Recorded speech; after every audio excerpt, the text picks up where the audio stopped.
My second Misfits market box was a big success. I got a whole bunch of stuff, both for recipes and for eating fresh.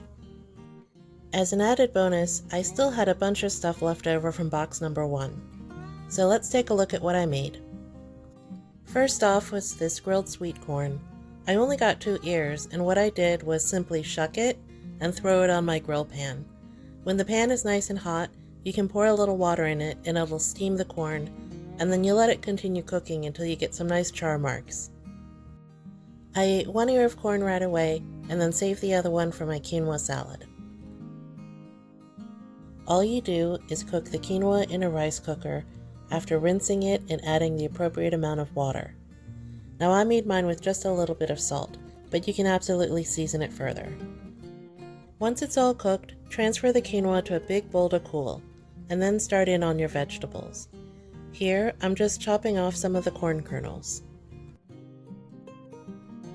Next, I chopped up some grape tomatoes.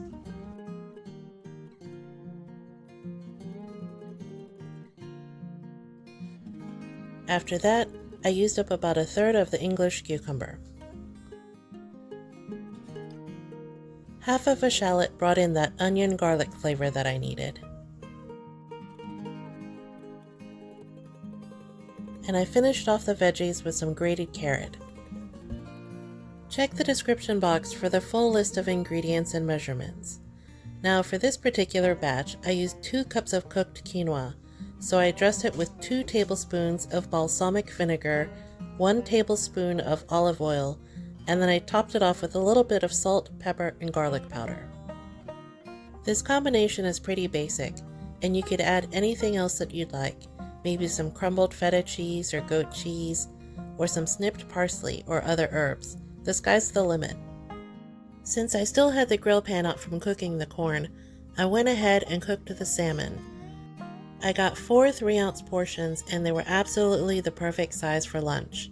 So 4 to 5 minutes on each side and they came out just right. I'll definitely be ordering those salmon tails again. The next fun thing I made was kiwi sorbet with the leftovers from box number 1. All I did was slice them and toss them with a little bit of lime juice and sugar. You mash it all up and stick it in your ice cream maker. You could even do this in a food processor or blender. Now if you've ever made ice cream before, then you know that it'll be sort of like soft serve when it's first done. So this is when you get the best texture. If you put it in the freezer after this, you'll get a giant ice cube. So I had a small dish of this and then saved the other half for later this week. I'm going to do another little experiment with some yogurt.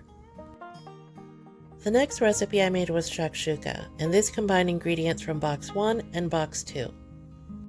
I started out by sauteing some garlic and shallots. After that, I added some thinly sliced kale. Make sure you rip the green part of the kale off of the tough center stem. You don't want to chop that up in a dish like this. While that's wilting down, go ahead and preheat your oven to 350 degrees Fahrenheit. Then you pour in some passata. If you don't have any, crushed tomatoes will do. Stir it up and season it however you'd like. I used a little bit of salt, pepper, ras al hanout, garlic powder, and onion powder. Let it simmer a bit and adjust your flavorings. After that, crack in a couple of eggs and slide it into the oven for about 7 minutes. And that's it. All you do is take it out of the oven and serve it with some good bread. You can do so many good things with this dish. You can add cheese on top, add different vegetables, change up the spices. It's totally up to you. So let's end the video with a little bit of a quality check. So far, so good. I haven't had to throw anything out from box number 2. The apples were a little bit on the small side, but they taste perfectly fine, so I'm saving them to eat fresh. Box number 3 just got here, and I still need to edit that video for you. I can understand how people get overwhelmed with this, especially if they're particularly busy at work. I still have so much produce, I may have to venture out into snacks and pantry items in my next box. Drop me a line in the comments and let me know what you think. I'd love to hear from you.